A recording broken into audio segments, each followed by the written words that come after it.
Salom. Ushbu videoda Yaponiyada ishlash uchun kerak bo'ladigan Excel ko'nikmalarini o'rganamiz. Kelajakda Yaponiyada ishlamoqchimisiz? Excel dasturidan samarali foydalanishni xohlaysizmi? Bir marta o'rganishga harakat qilib, lekin muvaffaqiyatsizlikka uchraganmisiz? Unda bu video aynan siz uchun tavsiya qilinadi.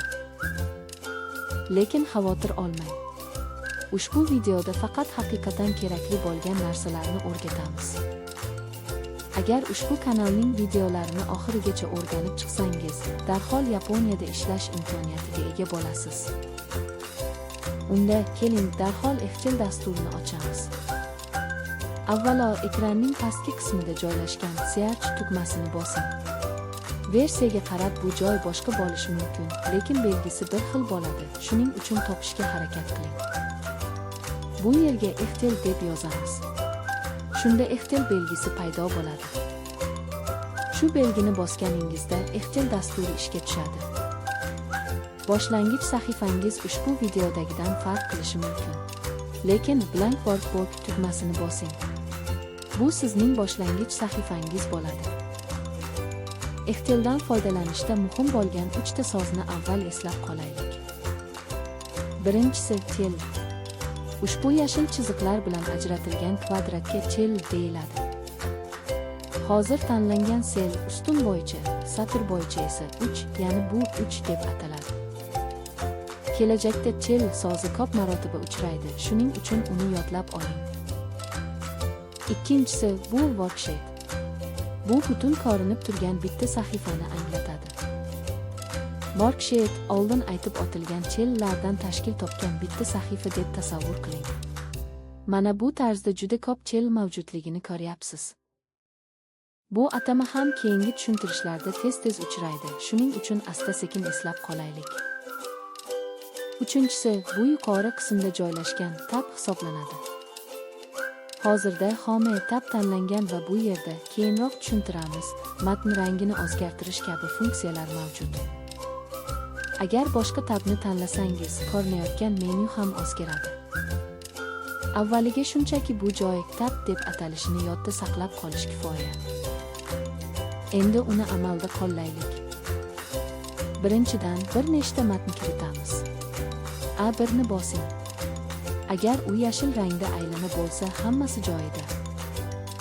Agar siz klaviaturada matnni shu holatda kiritsangiz, u shu yerda ko'rsatiladi. Endi Excel Master deb yozib ko'ring. Enter tugmasini bosish tanlovni tasdiqlaydi va tanlangan katakchani bir pozitsiya pastga silishtiradi. Keyinchalik ushbu Excel Master shrift hajmi va rangini o'zgartiramiz.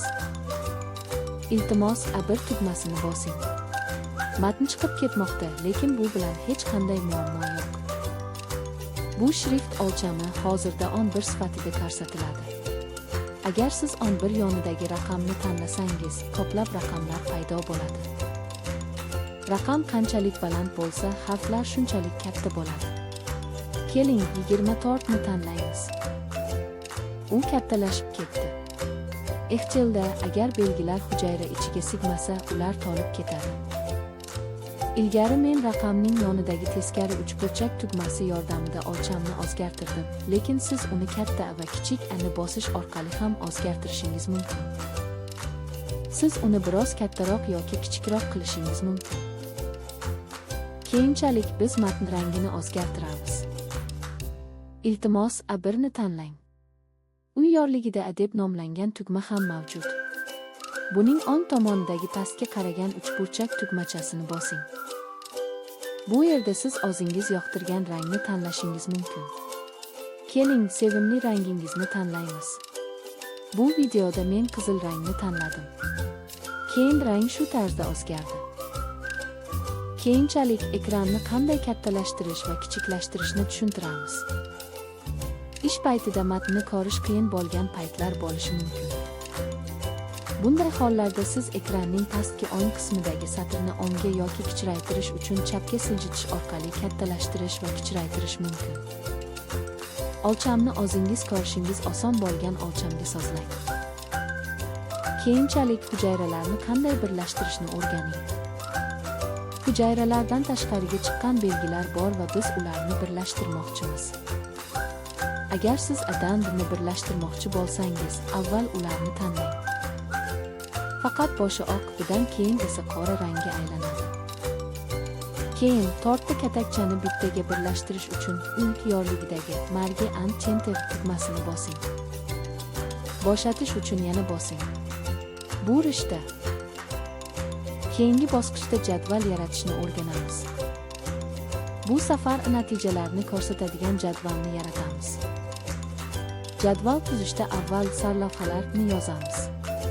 Bular orqali har bir ustunda qanday ma'lumot borligi ko'rinib turadi. Endi esa 3 ustundan boshlaymiz. 3 ger name, ger match, ger English, ger stente va ger total deb yozing. Agar yozish tezligimiz siz uchun tez bo'lsa, videoni to'xtatib, sekinasta yozishingiz mumkin. Keyin esa tort qatoridan boshlab ism-familiyalarni kiriting. Bu videoda Suzuki, Toyota, Honda deb yozamiz. Ballarni esa o'zingiz xohlaganingizcha kiritishingiz mumkin. Shu bilan birga keyinroq tanishtiradigan funksiyalar uchun bitta bosh joy qoldirish foydali bo'ladi. Agar videodagi sonlar bilan bir xil bo'lishini xohlasangiz, videoni to'xtatib, to'g'ri yozib chiqing. Bu jadvalni qanday o'qish kerak? Suzuki ismli odamning ballari tort qatorda ko'rsatilgan va ularning har biri fanlar bo'yicha alohida ustunlarda yozilgan. Birinchidan, barcha elementlarni tanlang va hujayra fonlarini ranglang. Hujayra fonini o'zgartirish uchun bosh sahifa yorligidagi chelak belgisida pastga qaragan uchburchakni tanlang va rangni tanlang. Bu safar ko'k rangni tanlang. Shunday qilib, fon ko'k rangga aylandi. Matn rangini ko'rish qiyin, shuning uchun uni oq rangga o'zgartiraman. Oldin Excel-masterda rangni o'zgartirganingiz kabi, uni tugmasi yordamida o'zgartirishingiz mumkin. Agar siz ushbu oq matnni bossangiz, u oq rangga o'zgaradi va o'qishni osonlashtiradi. Elementlarni bo'yash ularni tushunishni osonlashtiradi. Shuning uchun ularni bo'yashni unutmang. Keyingi bosqichda jadvalning butun qismini to'rtburchak chiziqlar bilan o'rab chiqamiz. Hozir ko'rinib turgan kulrang chiziqlar, bu faqat ekranda ko'rinadigan yordamchi chiziqlar bo'lib, ularni qog'ozga chop etganda ko'rish mumkin emas. Shuning uchun jadvalni haqiqiy ko'rinishda yaratish uchun qora chiziqlar qo'shish kerak bo'ladi. Buning uchun avval chiziq qo'shmoqchi bo'lgan hududni to'liq belgilang. So'ng home tabida font yozuvining ustidagi kvadrat shaklidagi tugmaning o'ng tarafidagi pastga qaragan uchburchakni bosing. Chiqqan menyudan All Borders degan, ya'ni barcha tomonlariga chiziq chiziladigan variantni tanlang. Shunda jadval barcha tomonlari qora chiziqlar bilan o'rab chiqiladi. Shuningdek, siz kerakli holatga qarab faqat yuqori, pastki yoki ichki chiziqlarni tanlab qo'shishingiz ham mumkin. Misol uchun, agar siz Matsudani Toyotadan yuqoriga qo'shmoqchi bo'lsangiz, qo'shimcha qatorni qo'shing. Agar siz 5 ni tanlasangiz, butun 5-ustun tanlanadi. Endi sichqonchaning o'ng tugmachasini bossangiz, shunga o'xshash narsa paydo bo'ladi. Keyin qo'shishni tanlang. Endi dastlab 5-qatorda bo'lgan Toyota bir qator pastga siljitildi va 5-qatorga yangi bosh qator qo'shildi. Keling, bu yerda Matsuda yozamiz. Shuningdek, ballni mos ravishda kiriting. Ushbu videoda biz buni quyidagicha kiritamiz. Keyinchalik qator qo'shing. Keyinchalik balandlik va kenglikni qanday sozlashni ko'rsatamiz. Hozirda barcha hujayralar bir xil kenglikka ega, ammo siz bu kenglikni o'zgartirishingiz mumkin. Misol uchun, ism ustunida bosh joy mavjud, shuning uchun siz uni toraytirmoqchisiz. Bunda kursorni avab ustunlar orasiga qo'ysangiz, gorizontal oq paydo bo'ladi. Agar siz shu yerni bossangiz va uni chapga siljitsangiz, u shunday torayadi. Aksincha, agar siz uni o'ngga siljitsangiz, u kengayadi. Bu safar biz ism ustunini shu tarzda toraytiramiz. Bundan tashqari, Excel-masterda qator balandligini sozlashga harakat qiling. Avvalgidek, siz birinchi va ikkinchi ustunlar orasiga bosish orqali balandlikni osongina sozlashingiz mumkin. Bu siz tez-tez ishlatadigan narsa, shuning uchun uni eslab qoling. Keyin matnning o'rnini o'zgartiring. Hozirda matematika va ingliz tillari chapga, raqamlar esa o'ngga asoslangan. Ko'rish qiyin bo'lganligi sababli biz element matnini chapga ko'rsatilgandan markaziy displeyga o'zgartiramiz. Birinchidan, tahrir qilmoqchi bo'lgan barcha elementlarni tanlang va keyin bosh sahifa yorligida markazni bosing. Keyin matn osongina hujayraning o'rtasiga o'tadi. Chapga asoslangan va o'ngga asoslangan variantlar ham mavjud, shuning uchun har birini bosib ko'ring. Nihoyat uni markazga qaytaring. Keyingi bosqichda ushbu natijalarni tahlil qilish uchun ma'lumotlar jadvalini tuzamiz. Bu jadval yordamida har bir fan bo'yicha o'rtacha ball, eng yuqori va eng past ballarni oson ko'rish mumkin bo'ladi. Keling, bu jadvalni oldingi jadvalning pastida yaratamiz. Avvalo, avvalgi darsni eslab o'taylik. Jadval tuzishda birinchi navbatda sarlavhalarni yozamiz. Data tablida nimalar kerak bo'ladi? Albatta, fan nomlari, masalan, match, English va hockey. On qatorga subject deb yozing. So'ngra fanlar bo'yicha quyidagi ustunlarni kiritamiz.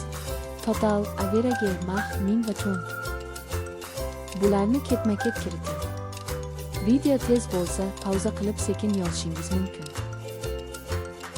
Sarlavhalarni yozib bo'lganingizdan so'ng, endi oldindan ma'lum bo'lgan fan nomlarini kiriting. Match, English, Stente, bu uchalasini yozing.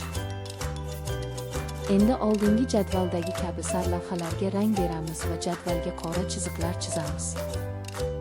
Buning uchun avvalo sarlavhalarni tanlang. Home tabidagi chelakcha belgisi ostidagi tugmani bosib, rangni tanlang.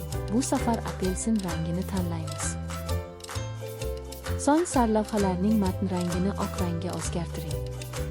Endi ko'rinishi ancha qulay bo'ladi.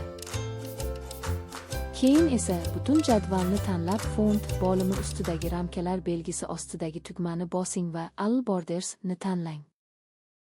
Shunda butun jadval chiziqlar bilan ajratiladi. Shu bilan jadval tayyor bo'ldi. Bu ikkinchi bor jadval yaratishimiz edi. Video tez bo'lsa, pauza qilib, o'zingizga qulay suratda bajaring. Keling, Excel funksiyalardan foydalanib, amaliy hisob-kitoblarni bajarib ko'raylik. Funksiya – bu murakkab hisob-kitoblarni avtomatik tarzda bajarish uchun Excelda tayyorlab qo'yilgan formuladir. Bu funksiyalardan foydalanish orqali siz ish samaradorligini oshirishingiz va ma'lumotlarni qayta ishlashdagi aniqlikni yaxshilashingiz mumkin. Ularni o'rganib olsangiz, juda oson bo'lib qoladi. Shuning uchun birgalikda eslab qolaylik. Avval yigindini hisoblashdan boshlaymiz. Asosiy xona menyusining o'ng tomonida sigma belgisi va autosum tugmasi mavjud. Ba'zilarida autosum yozuvi qisqartirilgan bo'lishi mumkin, lekin bu bir xil tugma hisoblanadi. O'ng tomonda joylashgan pastga qaragan uchburchak tugmasini bossangiz, sum, average kabi variantlar paydo bo'ladi. Bu yerdan funksiyalarni tanlab ishlatamiz. Avvalo bir katagini tanlang va bu safar yigindini hisoblamoqchi bo'lganimiz uchun sumni tanlaymiz. Shunda ko'p to'rtburchak tanlangan hudud paydo bo'ladi. Bu yerda faqat match ustunni tanlang. Shu holatda Enter tugmasini bossangiz, match ustunining yigindisi ko'rinadi. Agar funksiyadan foydalanib hisob-kitob qilmoqchi bo'lsangiz, natija chiqishini xohlagan katakni tanlagan holda, avvalgi sigma belgili tugmadan kerakli funksiyani tanlaysiz. Endi esa o'rtacha bahoni average hisoblaymiz. Avvalo bir telni tanlang va sigma belgili tugmadan averageni tanlang. Average ingliz tilida o'rtacha degan ma'noni anglatadi. Bu safar mat fanning o'rtacha bahosini bilmoqchimiz. Shuning uchun mat ustunidagi barcha ballarni tanlang. Formulaning qavs ichida hisoblanadigan oraliq ko'rsatiladi. Bu o'zgarib qolmaganini albatta tekshirib chiqing. B4, B7 degani bu hisoblashda B4 cheldan B7 chelgacha bo'lgan oraliqni nazarda tutadi. So'ng Enter tugmasini bossangiz, mat fanning o'rtacha bahosi ekranda ko'rsatiladi. Endi esa eng katta va eng kichik qiymatlarni mah va ming hisoblaymiz. Avval javob ko'rsatilishi kerak bo'lgan chelni tanlaymiz. Bu safar 11 chelni tanlab, sigma belgisi yonidagi pastga qaragan uchburchakni bosing. Katta qiymatni topish uchun mahni tanlash kerak. Shuning uchun mah tugmasini bosing va ko'k rangda belgilangan oraliq 4 dan 7 gacha bo'ladi. So'ngra Enter ni bosing va mat fanida eng yuqori ball ekranda ko'rsatiladi. Keyin eng kichik qiymatni min hisoblaymiz. Avvalo E11 chelni tanlab, sigma belgisi orqali minni tanlang. Ko'k rangda belgilangan oraliqni 4 dan 7 gacha tanlab, Enter ni bosing va mat fanida eng past ball ekranda ko'rsatiladi. Endi esa qatnashgan o'quvchilar sonini hisoblaymiz. Oldingi jarayonlarda bo'lgani kabi javobni ko'rsatishni istagan chelni tanlab, 11 ni tanlang va sigma belgisidan to'nt numberni tanlang. To'nt number funksiyasi tanlangan oraliqda ma'lumot mavjud bo'lgan chellarni hisoblaydi. Ya'ni bu safar har bir fanning testini nechta odam o'tganini ko'rishimiz mumkin. Toyotaning madh balli bosh, shuning uchun u qatnashmagan deb hisoblanadi. Agar kalkulyatorni ishlatgan bo'lsak, o'quvchilar soni o'zgarganida hisoblashni qayta amalga oshirish kerak bo'lardi. Lekin funksiyani ishlatganimizda ma'lumotlar o'zgarsa ham hisoblash oson bo'ladi. Haqiqatan ham funksiyalar avtomatik tarzda hisoblashni amalga oshiradimi? Buni tekshirib ko'raylik. Toyotaning bosh joyiga 100 ni kiritganimizda shunga mos ravishda yigindi, o'rtacha va qatnashganlar soni ham o'zgaradi. Bu funksiyalarning to'g'ri ishlayotganini ko'rsatadi. Endi esa tekshirish uchun qo'shgan 100 ni o'chirib ko'raylik. Buning uchun ushbu chelni tanlab, klaviaturada Delete tugmasini bosing. Shu tarzda yozilgan ma'lumotni osonlik bilan o'chirishingiz mumkin. Endi esa English va Science fanlari uchun ham xuddi shu tarzda funksiyalardan foydalanib hisob-kitob qilamiz. Avval matematika fanining yigindisini hisoblaymiz. Buning uchun on 2 katagini tanlang va sum tugmasini bosing. Hisoblash sohasi matematika bo'lganligi sababli ustunini tanlang. Xato qilib mat ustunini tanlab qo'ymaslikka e'tibor bering. Enter tugmasini bossangiz, yigindi natijasi ko'rinadi. Xuddi shu tarzda o'rtacha qiymatni hisoblash uchun Average funksiyasini tanlang, so'ngra kerakli oraliqni belgilang va Enter tugmasini bosing. Maksimal qiymat uchun mah funksiyasini tanlang, oraliqni belgilang va Enter tugmasini bosing. Minimal qiymat uchun min funksiyasini tanlang, oraliqni belgilang va Enter tugmasini bosing. Qatnashganlar soni uchun esa to'nt number funksiyasini tanlang, oraliqni belgilang va Enter tugmasini bosing. Shu tarzda English fani bo'yicha barcha hisob-kitoblar tugadi. Endi Science fanini hisoblaymiz. Yigindini hisoblash uchun sum funksiyasini tanlang, oraliqni belgilang va Enter tugmasini bosing. O'rtacha qiymat uchun Average funksiyasini tanlang, oraliqni belgilang va Enter tugmasini bosing. Maksimal qiymat uchun mah funksiyasini tanlang, oraliqni belgilang va Enter tugmasini bosing. Minimal qiymat uchun min funksiyasini tanlang, oraliqni belgilang va Enter tugmasini bosing. Qatnashganlar soni uchun to'nt number funksiyasini tanlang, oraliqni belgilang va Enter tugmasini bosing. Shu yo'sinda barcha hisob-kitoblar tugadi va endi siz har bir fan bo'yicha o'rtacha ball, eng yuqori ball va qatnashuvchilar sonini ko'rishingiz mumkin. Agar video tez ko'rinsa, uni to'xtatib turib sekin-asta hisoblang. Endi esa har bir shaxsning umumiy ballarini hisoblaymiz. Usuli avvalgidek. Suzuki'ning yigindisini topish uchun E4 katagini tanlang, so'ng sum funksiyasini tanlang. Ko'k rang bilan ajratilgan oraliq allaqachon to'g'ri belgilangan, shuning uchun bevosita Enter tugmasini bosing. Umumiy ball chiqadi. Keyingi navbatda Matsuda uchun ham xuddi shu usuldan foydalanishingiz mumkin, lekin bu yerda avtofill deb nomlangan juda qulay usul mavjud. Buning uchun avval hisoblagan E4 katagini tanlang va sichqoncha kursorini pastki o'ng burchakka olib boring, u qora plus belgiga aylanadi. Shu holatda 2 marta cherting, double klik. Shunda qolgan 3 kishining umumiy ballari ham avtomatik tarzda hisoblanadi. Shuning uchun agar bir xil funksiyani qayta-qayta ishlatmoqchi bo'lsangiz, albatta bundan foydalaning. Keyin nusxa kochiring va joylashtiring. Men nima qilmoqchiman? Bu yerga ma'lumotlar jadvalini kochirmoqchiman. Birinchidan, barcha jadval kataklarini tanlang. Sichqonchaning on tugmachasini bosing va siz nusxa olish, copy degan menyuni ko'rasiz. Shuni bossangiz, butun jadval nuqta chiziq bilan oraladi. Bu uning nusxalanganini anglatadi. Klaviaturadagi chitir tugmalari orqali ham nusxa kochirishingiz mumkin. Endi sizga joylashtirish uchun faqat birinchi katakni tanlash kifoya. Bu safar 3 katagini tanlaymiz. Joylashtirish uchun sichqonchaning on tugmasini bosing va qo'yish, pasteni tanlang. Yoki klaviaturadagi chitir tugmalari orqali ham joylashtirishingiz mumkin. Men shunday qilib jadvalni joylashtirdim. Agar siz ham shunday qilsangiz, ref degan yozuv chiqishi mumkin. Bu esa formulada xatolik borligini bildiradi. Avval funksiyadan foydalangan katakni oddiygina qo'yish orqali xatolik yuz berishi mumkin.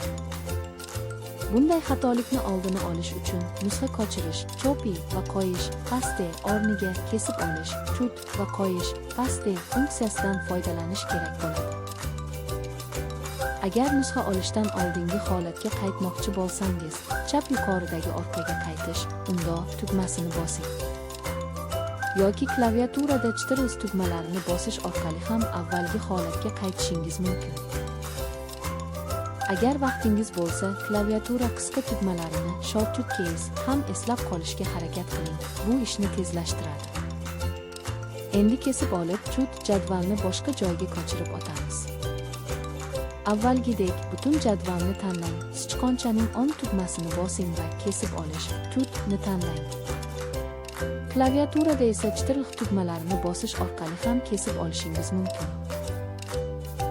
Qo'yish, joylashtirish esa nusxa kochirish va qo'yishdagi kabi amalga oshiriladi.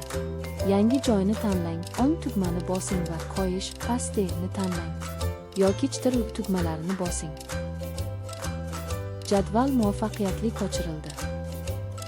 Funksiyadan foydalangan kataklar ham hech qanday muammo bo'lmasdan to'g'ri ko'rsatilyapti. Keyin sarlavha matnini bezatamiz. Birinchidan, ehtelmasterni qalinroq qilaylik.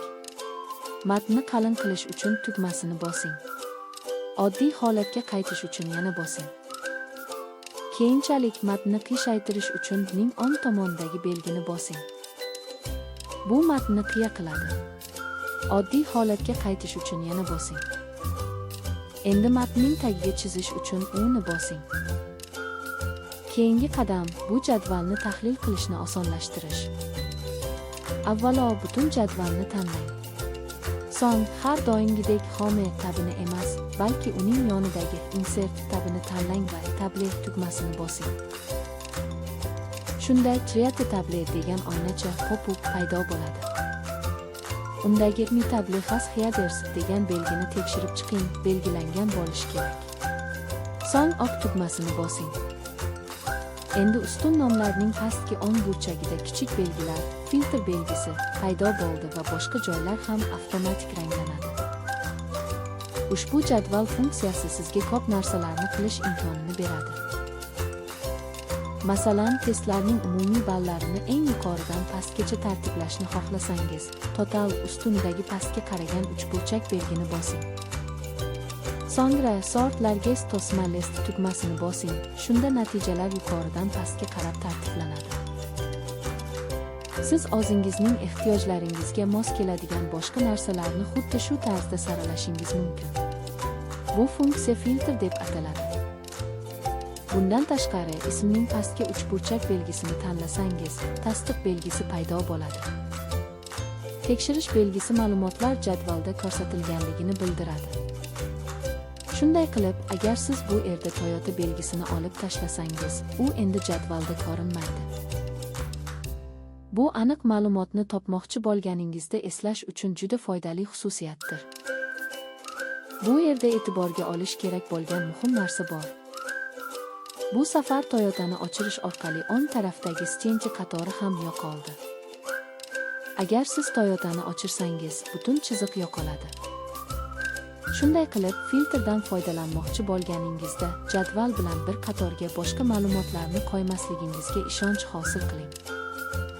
Bu safar men ushbu ma'lumotlar jadvalini pastga siljitmoqchiman. Avval o'rganganimizdek kesib olish va joylashtirish, tut va paste funksiyasidan foydalanamiz. Jadvalni tanlang, so'ngra sichqonchaning o'ng tugmasini bosib, kesish, tut buyrug'ini tanlang yoki chitiruv tugmasini bosib turib, tugmasini bosing. So'ngra aon katagini tanlang va chitiruv tugmalarini bosib yoki o'ng tugmani bosib qo'yish, pasteni tanlang. Endi grafik tuzamiz. Bu safar tuzadigan grafimiz har bir kishining ballarini ko'rsatadigan grafik bo'ladi. Grafik tuzishda avvalo name, ism, ustunidan boshlab total, jami ni tanlamasdan English, ingliz tili gacha bo'lgan ma'lumotlarni belgilang. Totalni tanlamang. Insert bo'limidan vertikal ustuncha ikonkasining pastga qaragan uchburchagini bosing. Turli xil grafik turlari chiqadi. Ulardan chap tomonda joylashgan ustunli grafikni tanlang. Shunda osongina grafik hosil bo'ladi. Agar grafik jadval ustiga chiqib qolgan bo'lsa, grafikning bosh joyini bosib, uni o'ng tomonga suring. Grafik tuzishda e'tibor berilishi kerak bo'lgan narsa total ustunni tanlamaslikdir. Agar total ham tanlansa, grafikda ballar juda baland chiqib ketadi. Iltimos, buni unutmang. Bu grafikda vertikal oq ballarini, gorizontal oq esa odamlarning ismlarini ko'rsatadi. Fanlar bo'yicha ballar esa 3 xil rangda aks ettirilgan. Endi grafikka sarlavha qo'shamiz. Grafikdagi sarlavha qismiga bosing, keyin yana bir marta bosing. Endi matn kiritish mumkin bo'ladi. Summary deb yozing. Tayyor bo'ldi. Grafik uslubini o'zgartirish usulini ham eslab qolaylik.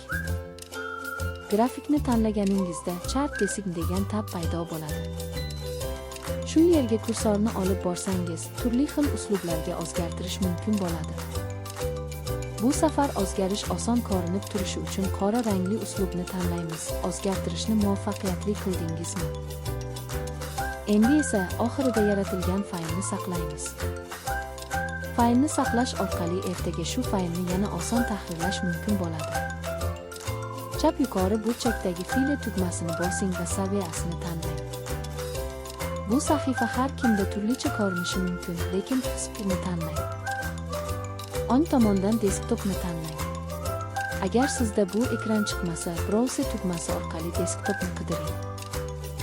Hozircha fayl nomi Bob 1 deb yozilgan. Shuning uchun barchasini o'chirib, Excelmaster deb yozing.